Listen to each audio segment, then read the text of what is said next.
नमस्कार विद्यार्थीगण। आज शुरू करते हैं बिहेवियर ऑफ गैसेस पार्ट 3। इसमें हम लोग पढ़ेंगे, मैं छोटा रखने की कोशिश करूंगा। इसमें हम लोग पढ़ेंगे गैसों के तापमान और उनके कणों के वेग के बीच संबंध, ठीक है, और मैक्सवेल डिस्ट्रीब्यूशन के बारे में पढ़ें। तो चलिए शुरू करते हैं। लेकिन शुरू करने से पहले आपके सामने एक क्वेश्चन है। मुझे ईयर याद नहीं है, लेकिन ये क्वेश्चन पूछा गया था झारखंड पॉलिटेक्निक कि कोई वास्तविक गैस जो है रियल गैस आइडियल गैस के समान कब व्यवहार दर्शाती है। मतलब कब आइडियल गैस का जो प्रॉपर्टीज है वो एक रियल गैस फॉलो करती है। जब हाई टेम्परेचर और हाई प्रेशर हो, या फिर जब हाई टेम्परेचर और लो प्रेशर हो, या फिर जब लो टेम्परेचर और लो प्रेशर हो, या फिर ऑप्शन डी जब टेम्परेचर बहुत लो हो और प्रेशर बहुत हाई हो। इसका आंसर मैं वीडियो के लास्ट में बताऊंगा, आप बने रहिए वीडियो के साथ। अब आते हैं अपने पहले टॉपिक पर, यानी किसी गैस के टेम्परेचर और आरएमएस वेलोसिटी में रिलेशन। देखिए,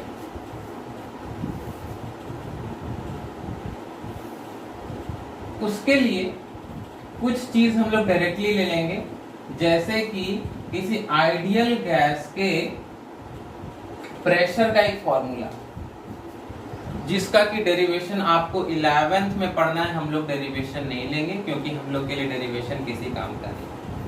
किसी आइडियल गैस के का प्रेशर होता है, pressure is equal to 1/3 rho C square,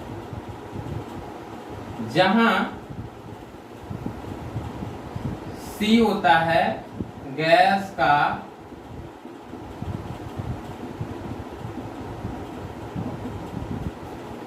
velocity, RMS velocity, RMS वेग।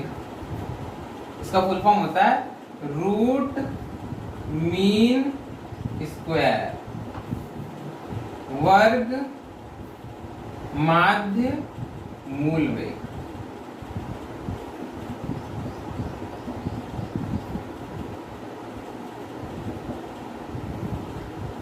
इसके बारे में भी शॉर्ट में समझा ही देता हूं। हालांकि गैस में तो अरबों मॉलिक्यूल्स होते हैं, अरबों खरबों मॉलिक्यूल्स होंगे, क्योंकि मॉलिक्यूल्स बहुत छोटे होते हैं। तो छोटे ही स्पेस में जितना आप इमेजिन कर सकते हैं उससे ज्यादा मॉलिक्यूल्स होते हैं। लेकिन हम लोग मान लेते हैं एक गैस का ऐसा सिस्टम जिसमें गैस के मात्र 3 ही मॉलिक्यूल्स हैं, ओनली 3, ठीक है, मॉलिक्यूल 1, मॉलिक्यूल 2, मॉलिक्यूल 3। अब ऐसे क्या होता है कि वेग तो सदिश राशि है, और अगर आप सदिश के रूप में उसको ऐड करेंगे तो कोई इधर जा रहा है, कोई इधर जा रहा है, कोई इधर जा रहा है, कोई इधर जा रहा है। मतलब एक अणु अगर इधर जा रहा है तो कोई ना कोई अणु उस समान वेग से उसके विपरीत दिशा में जरूर जा रहा होगा। तो इस तरह से ये वाला वेग ऐड करके 0 हो जाएगा, उस तरह से सारे का टोटल ऐड करके 0 ही हो, ठीक है। तो फिर टोटल वेग मानेंगे किसको? उसका सॉल्यूशन करने के लिए ही ये है आरएमएस वेलोसिटी। होता क्या है, जैसा कि मैंने कहा, मान लीजिए एक गैस में 3 ही अणु, ठीक है।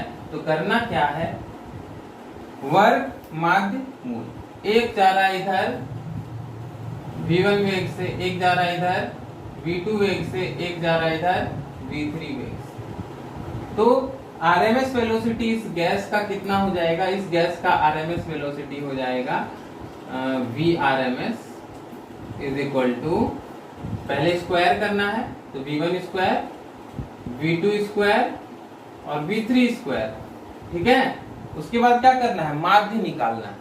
माध्य मतलब एवरेज, तो एवरेज निकाल देंगे।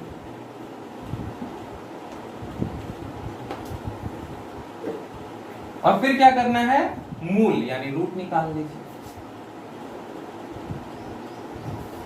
तो ये हो गया, इससे जो आंसर आएगा वो हो जाएगा इस गैस का आरएमएस वेलोसिटी। यहाँ पे तो बहुत आसान लगा क्योंकि यहाँ पर 3 ही अणु है, जबकि एक एक्चुअल गैस में या आइडियल गैस जो भी हो उसमें अरबों खरबों मॉलिक्यूल्स होंगे, तो इस तरह से आप नहीं निकाल पाएंगे, वहां कैलकुलस का यूज करके निकलेगा। खैर इससे आपको कोई मतलब नहीं है, मैंने सिर्फ आपको समझा दिया कि आरएमएस वेलोसिटी क्या होती है, कि जितने भी अणु हैं सबके वेलोसिटी का जो मैग्नीट्यूड है उसका स्क्वायर कीजिए, ऐड कीजिए, नंबर ऑफ मॉलिक्यूल से डिवाइड कीजिए, एवरेज निकल गया और रूट कर दीजिए, वो हो गया आरएमएस।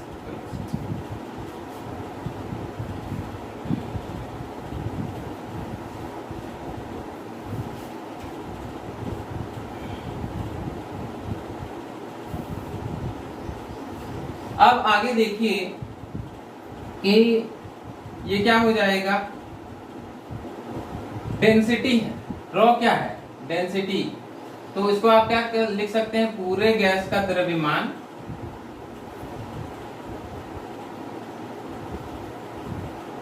और बटे m से डिनोट कर देता हूं पूरे गैस के द्रव्यमान को, स्मॉल m, और बटे आयतन। अब ये v इधर आ गया तो क्या हो गया, PV is equal to 1/3 mc², जहां m क्या है, ये दिख रहा है ना,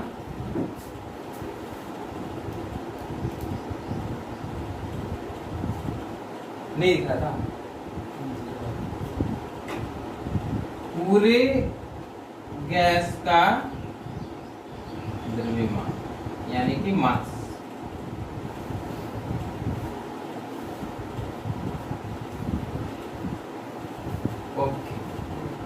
इसको ले लीजिए इक्वेशन 1,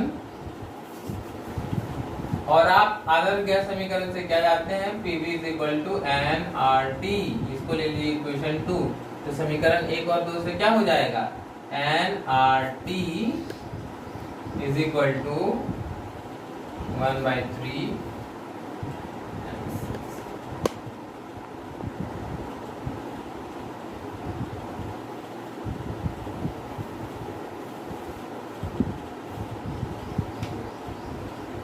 तो इससे भी झारखंड पॉलिटेक्निक में ही मैंने क्वेश्चन देखा है, ईयर याद नहीं है, कि क्वेश्चन पूछा था कि किसी गैस का टेम्परेचर, उसके ऑप्शंस दिया हुआ था कुछ कुछ, कि आरएमएस वेलोसिटी का समानुपाती होता है, आरएमएस वेलोसिटी का व्युत्क्रमानुपाती होता है, आरएमएस वेलोसिटी के वर्ग का समानुपाती होता है, इस तरह का क्वेश्चन पूछा। तो आंसर क्या होगा कि जो टेम्परेचर है वो गैस के आरएमएस वेलोसिटी के, क्योंकि c ही आरएमएस वेलोसिटी है, उसके स्क्वायर का समानुपाती।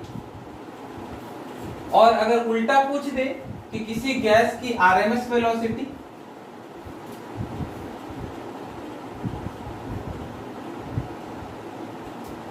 आरएमएस वेलोसिटी, तो ये स्क्वायर उधर चला जाएगा तो रूट हो जाएगा, समानुपाती होती है, डायरेक्टली प्रोपोर्शनल होती है उसके टेम्परेचर के रूट।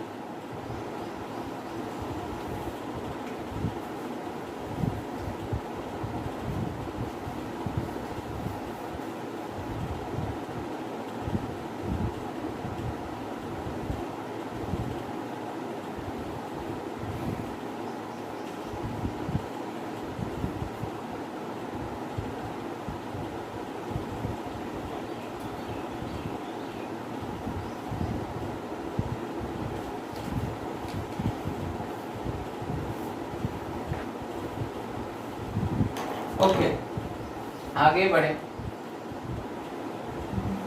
यहाँ पर एक और फॉर्मूला लिख लीजिएगा कि किसी गैस का, किसी गैस की पूरी गतिज ऊर्जा जो है वो होती है kinetic energy of a gas is equal to half mc², जहां पर m क्या है, पूरे गैस का द्रव्यमान,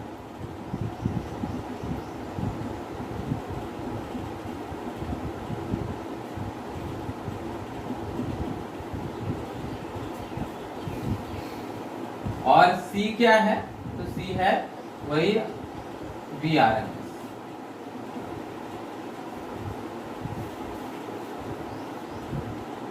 तो जब आप इसको और इसको कंपेयर कीजिएगा तो आपको मिलेगा kinetic energy of a gas is equal to 3/2 nRT।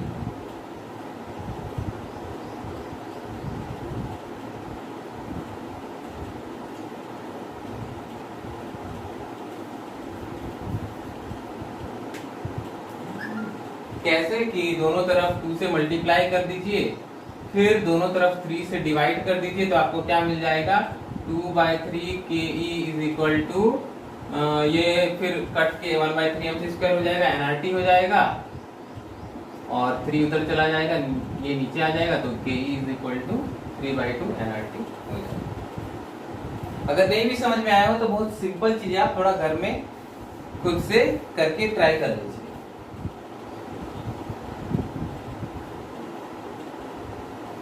तो यहां से आपको क्या दिख रहा है कि किसी गैस की जो गतिज ऊर्जा है, काइनेटिक एनर्जी, वो टेम्परेचर की डायरेक्टली प्रोपोर्शनल। गतिज ऊर्जा टेम्परेचर की समानुपाती है। टेम्परेचर डबल कर दीजिएगा तो गैस की गतिज ऊर्जा भी डबल हो जाएगी। क्लियर?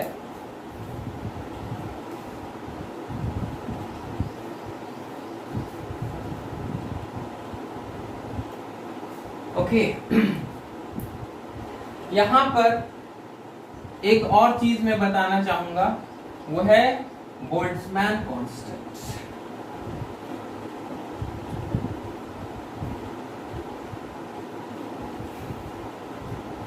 बोल्ट्जमैन के बारे में मैं बताना चाहूंगा कि ये जो मैक्सवेल डिस्ट्रीब्यूशन मैं पढ़ाने वाला हूं, इसका पूरा नाम है मैक्सवेल बोल्ट्जमैन डिस्ट्रीब्यूशन।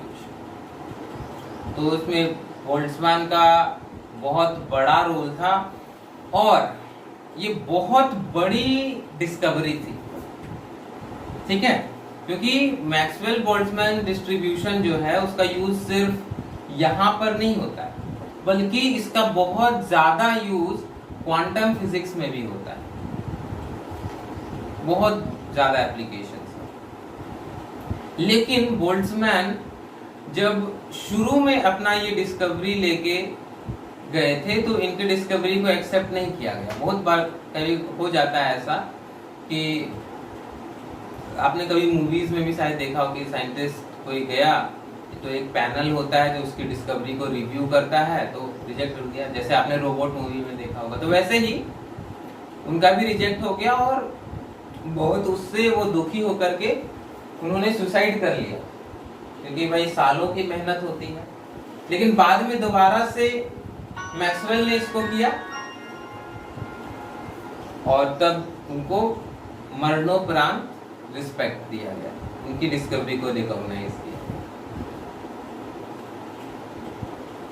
तो बोल्ट्जमैन कांस्टेंट, देखिए यहाँ पर चीजें कहां से आ रही हैं, इस पे आपको क्या करना होगा। अगर आप क्यूरियस हैं तो आपको यहाँ पर थोड़ा सा अपने क्यूरियोसिटी को इग्नोर करना होगा। मैं डायरेक्टली रिजल्ट ले रहा हूं। देखिए, किसी एक मॉलिक्यूल, सिंगल मॉलिक्यूल का काइनेटिक एनर्जी होता है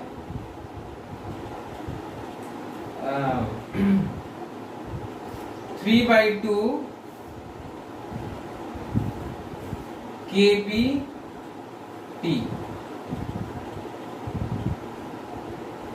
यहां पर kB है बोल्ट्जमैन कांस्टेंट, जहां kB is equal to Boltzmann constant.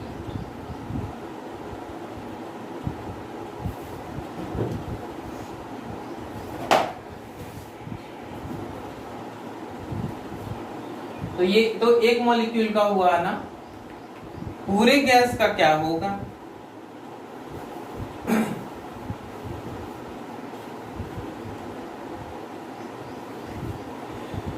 देखिए, ये एक मॉलिक्यूल का हुआ। अब आपको पूरे गैस का निकालने के लिए क्या करना होगा, पता करना होगा कि गैस में कितने मॉलिक्यूल्स हैं। ठीक है, तो गैस में कितने मॉलिक्यूल्स हैं। मान लीजिए कि एक गैस है, उसमें नंबर ऑफ मोल्स है n, तो यहां पर कोई बता सकता है कि number of moles, sorry small m है, तो टोटल नंबर ऑफ मॉलिक्यूल्स कितना होगा? लेट्स से 2 मोल है, तो टोटल नंबर ऑफ मॉलिक्यूल्स कितना होगा?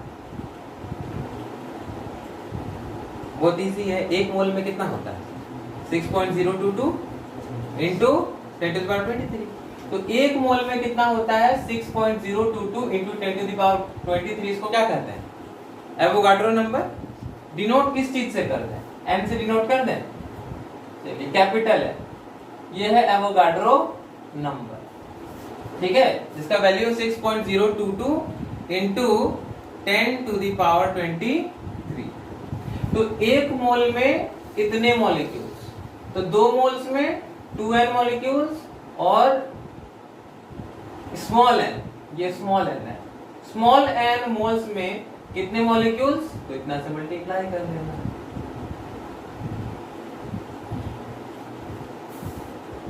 ठीक है, तो टोटल नंबर ऑफ मॉलिक्यूल्स कितने हो जाएंगे?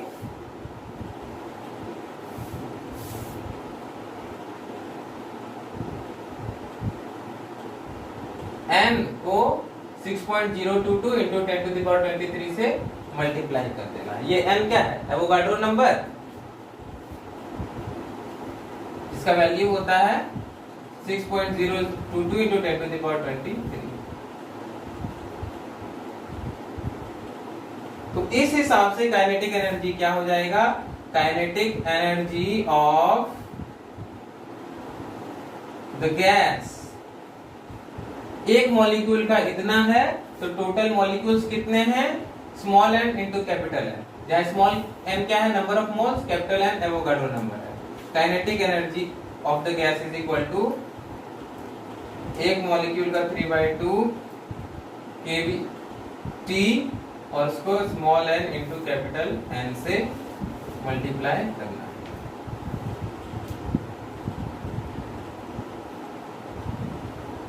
ओके, तो ये हो गया, ये भी काइनेटिक एनर्जी का ही फॉर्मूला है, इक्वेशन 1, और ये भी काइनेटिक एनर्जी का ही फॉर्मूला है।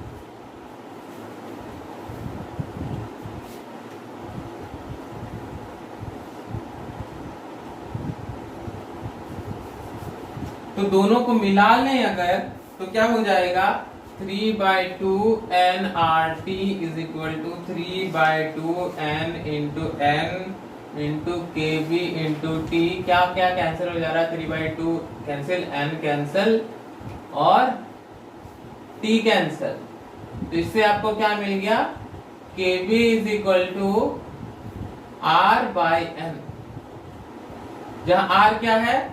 यूनिवर्सल गैस कांस्टेंट, और n क्या है? Avogadro's number. तो पिछली क्लास में मैंने आपको इसका वैल्यू फाइंड आउट करने के लिए कहा था, है ना? तो इसका वैल्यू मैं बता दूं, r का वैल्यू होता है 8.314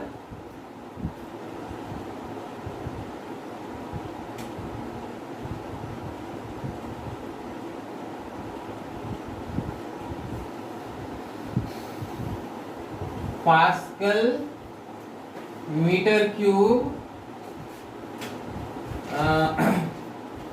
प्रति केल्विन प्रति मोल, या प्रति मोल प्रति केल्विन लिखना ज्यादा ठीक लगेगा। यहां पर ध्यान दीजिएगा कि पास्कल क्या है? न्यूटन प्रति मीटर स्क्वायर। वो भी ध्यान दीजिए कि PV is equal to NRT होता है, तो आर इज इक्वल टू क्या हो जाएगा? PV by n t.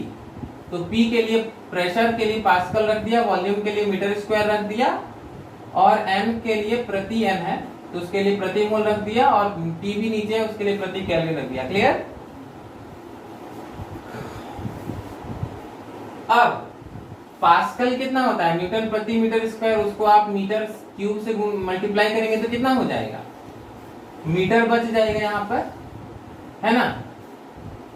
पावर -2 + 3, -2 + 3 कितना होता है? 1, तो न्यूटन मीटर हो जाएगा। और न्यूटन मीटर को क्या कहते हैं? जूल। तो याद रखिएगा कि प्रेशर और वॉल्यूम को गुना करके वर्क डन आता है, वर्क डन यानी कार्य, तो उसका मात्रा कितना हो जाएगा जूल। तो R का वैल्यू लिखते हैं 8.314 जूल प्रति मोल प्रति केल्विन। तो ये वैल्यू यहां पुट कर दीजिएगा और एवोगाड्रो नंबर का वैल्यू पुट कर दीजिएगा, होता है 6.022 इंटू 10⁻23 प्रति मोल। पुट कर दीजिएगा, उससे आपको वैल्यू भी मिल जाएगा और मात्रक भी मिल जाएगा। देखिए प्रति मोल तो कैंसिल हो जाएगा, बचेगा क्या, जूल प्रति केल्विन।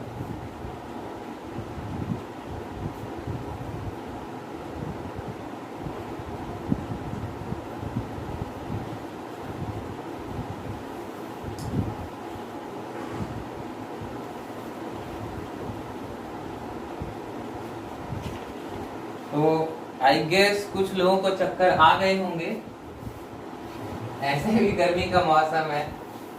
तो अब हम लोग आगे बढ़ते हैं मैक्सवेल के वितरण के लिए। देखिए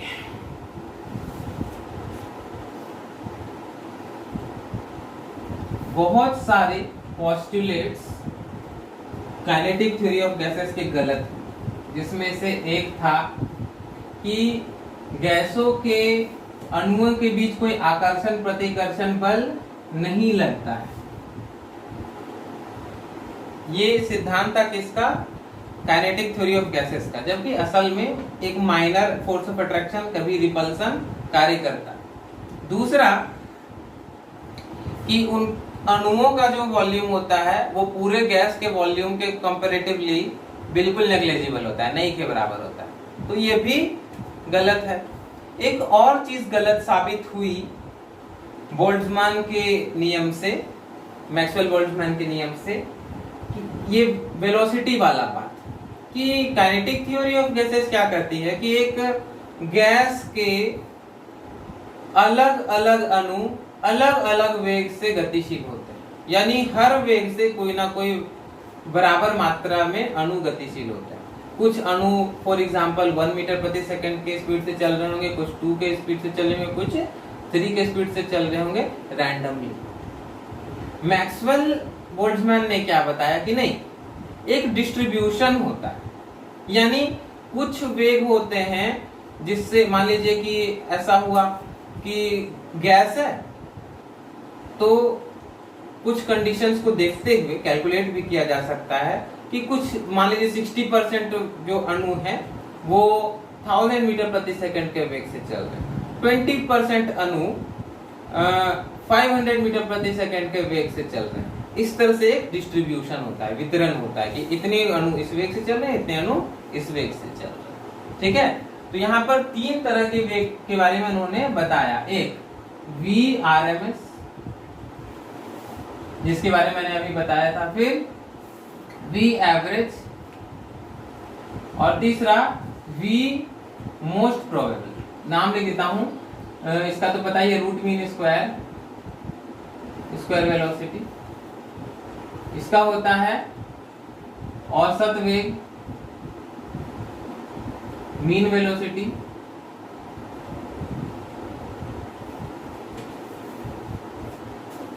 या फिर एवरेज स्पीड जो बोलिए आप, और ये है मोस्ट प्रोबेबल वेलोसिटी।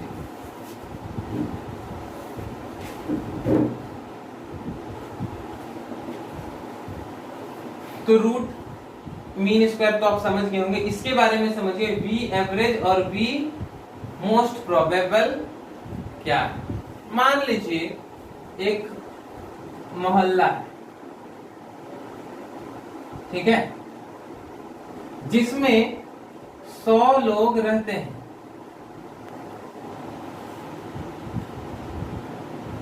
इसमें से 60 प्रोफेसर हैं, ठीक है, 30 डॉक्टर्स हैं और 10 क्या है, 10 भी कुछ बना दीजिए, क्या बना दें, ओके इंजीनियर।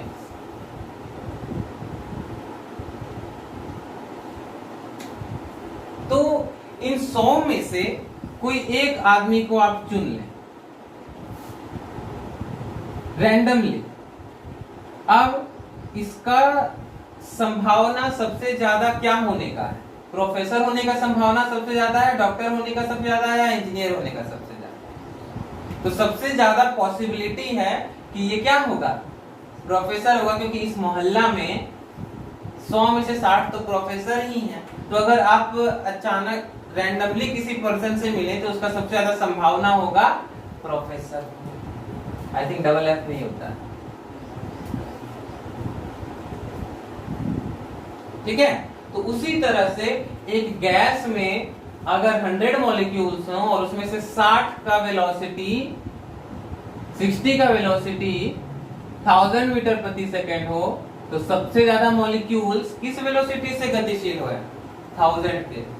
तो कोई भी मॉलिक्यूल आप रैंडमली चूज करते हैं तो उसके लिए सबसे ज्यादा प्रोबेबल वेलोसिटी क्या होगी, 1000 मीटर प्रति सेकेंड। जिस प्रकार से किसी भी व्यक्ति की यहाँ पर प्रोफेसर होने का संभावना सबसे ज्यादा होगा, उसी तरह से यहाँ पर किसी भी मॉलिक्यूल का 1000 मीटर प्रति सेकंड के वेग से चलने का संभावना सबसे ज्यादा होगी। तो इसको कहेंगे मोस्ट प्रोबेबल वेलोसिटी, यानी सबसे ज्यादा नंबर ऑफ मॉलिक्यूल्स इसी वेलोसिटी से चल रहे हैं गैस में। फिर आया ये एवरेज, वी एवरेज।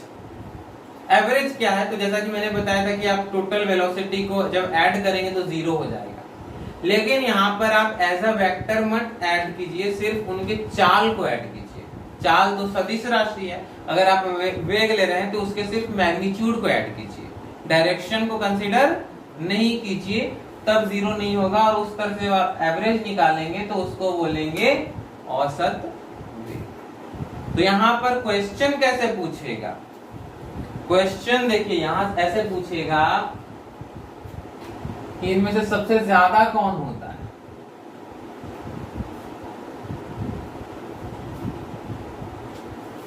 देखिए VRMS इज इक्वल टू होता है VRMS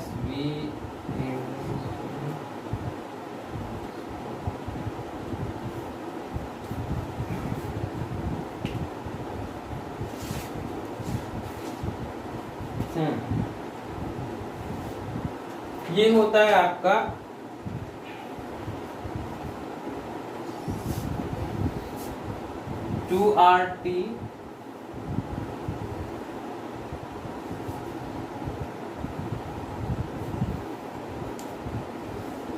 RT by m। ये होता है 8RT by pi m, और ये होता है 3RT by m। ठीक है, तो सब में RT by m तो कॉमन ही है। आपको याद रखना है मोस्ट प्रोबेबल में ऊपर 2 है, V एवरेज में ऊपर 8 नीचे पाई है, और RMS में ऊपर 3 है। ठीक है, अगर आप रेशियो की बात करें तो VMP is to V AVG is to V RMS is equal to हो जाता है क्या, बाकी सब चीजें तो कट जाएंगी। T क्या है, टेम्परेचर है, R क्या है, यूनिवर्सल गैस कांस्टेंट है, और M क्या है, उस गैस का मोलर मास है। ठीक है,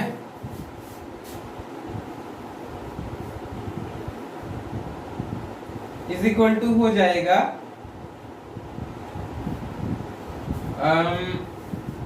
√2 is to 2√2 by pi is to √3। जिसको कि आप थोड़ा सा सॉल्व कर लेंगे तो हो जाएगा। आपको बस इतना याद रखना कि सबसे ज्यादा कौन होता है, सबसे कम कौन होता है।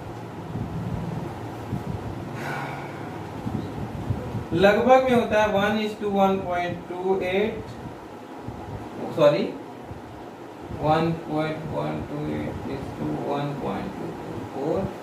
तो याद रखिएगा कि मोस्ट प्रोबेबल वेलोसिटी सबसे कम होती है, ठीक है, उससे ज्यादा एवरेज वेलोसिटी होती है और उससे ज्यादा आरएमएस वेलोसिटी, ठीक है। इनका रेशियो लगभग में ये।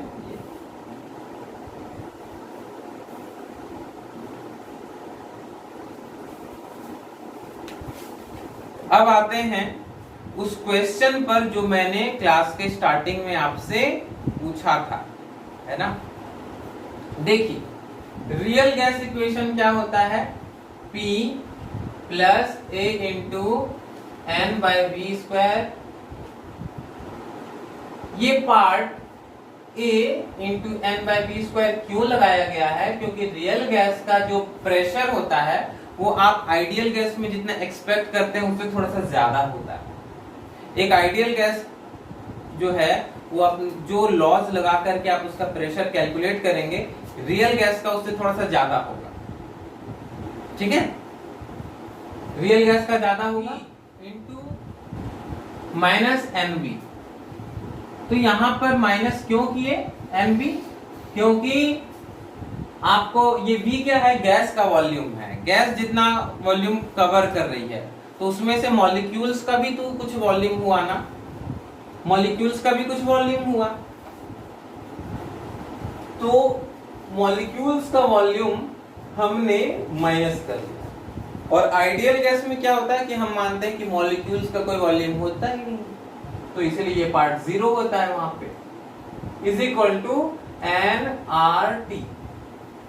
अब एक ऐसा केस मान लीजिए जहां पर V का मान बहुत ज्यादा हो। अगर V का मान बहुत ज्यादा होगा तो N का मान आप कुछ लीजिए और V का मान उसके लिए बहुत बड़ा हो। N क्या है, नंबर ऑफ मोल्स है, और V का मान आप बहुत बड़ा लेंगे तो क्या होगा, नीचे अगर डिनोमिनेटर बहुत बड़ा हो तो ये मान बहुत छोटा हो जाएगा, और बहुत छोटा हो जाएगा तो नेग्लेक्ट हो जाएगा।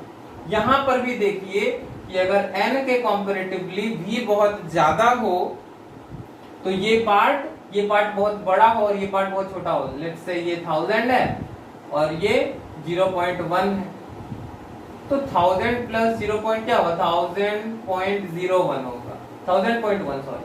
तो 1000 और 1000.1 में कोई विशेष डिफरेंस नहीं है, ऑलमोस्ट सेम ही है, आप इसको इग्नोर कर सकते हैं। तो ये पार्ट और ये पार्ट इग्नोर हो जाएगा, तो ये PV is equal to nRT हो जाएगा। कब, जब V बहुत ही बड़ा हो। और अगर आप थोड़ा सा ध्यान दीजिए तो V बड़ा कब होगा, जब प्रेशर कम होगा, क्योंकि प्रेशर कम होने पर वॉल्यूम बढ़ता है और टेम्परेचर बढ़ाने से भी वॉल्यूम बढ़ता है। तो टेम्परेचर हाई होने पर और प्रेशर के लो होने पर वॉल्यूम गैस का ज्यादा होगा, और ये जो इक्वेशन है रियल गैस इक्वेशन वो आइडियल गैस इक्वेशन में कन्वर्ट हो जाएगी। तो कोई भी gas, real gas ideal gas के जैसा बिहेवियर कब दर्शाती है, जब उसका टेम्परेचर हाई और वॉल्यूम लो, वॉल्यूम बोला हूं सॉरी, टेम्परेचर हाई और प्रेशर लो हो, जो कि आई थिंक मेरे क्वेश्चन में ऑप्शन बी था, आप चेक कर लीजिएगा। तो high pressure, I am sorry, high temperature और लो प्रेशर पर कोई रियल गैस आइडियल गैस जैसा बिहेव करती है। तो इस क्लास में इतना ही रखते हैं। सी यू अगेन।